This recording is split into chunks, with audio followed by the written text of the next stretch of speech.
You are about to see the most incredible doll ever invented. Her name is Poppy, and she is the first truly intelligent doll in the world. A little girl can talk to her. Poppy gives her answers. She is the first doll actually able to have a conversation with a child. Hard to believe? Just watch. Poppy Playtime! Poppy's as lovable as a real girl, and she talks like one, too. Hi, my name is Poppy. I love you. Can you help me polish my shoes? Why, of course, Poppy. Just like a real girl, Poppy always wants to look her best. Perfect! Thank you. Her hair is sturdy and won't come out when you brush it, and smells just like a poppy flower. Is there anything else you'd like to say, Poppy? I'm a real girl, just like you. What's the time? Playtime! And if you've ever wanted to see how all of the nation's favorite toys were created, Playtime Co. is now offering factory tours at just $2.99 a person. An entire hour in the most magical toy factory on Earth. What are you waiting for? Come visit the factory. We can't...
Hi, my name is Leif Pierre, and I'm the head of innovation here at the Playtime Co. Toy Factory.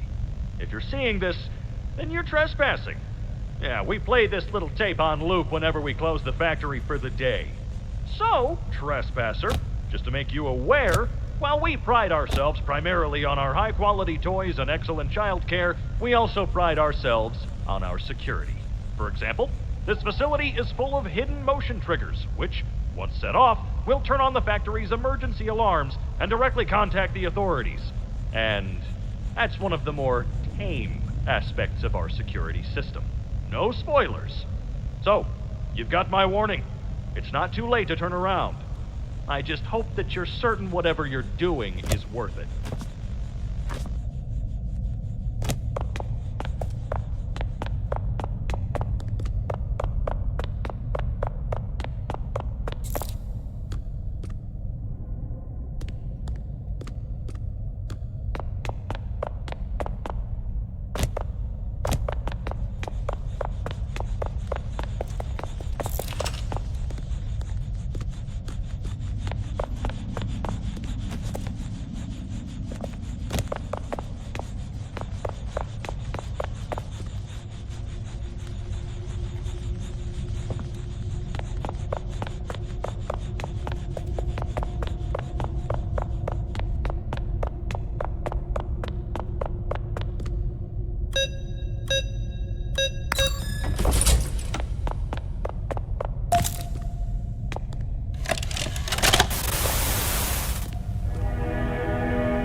opened my case.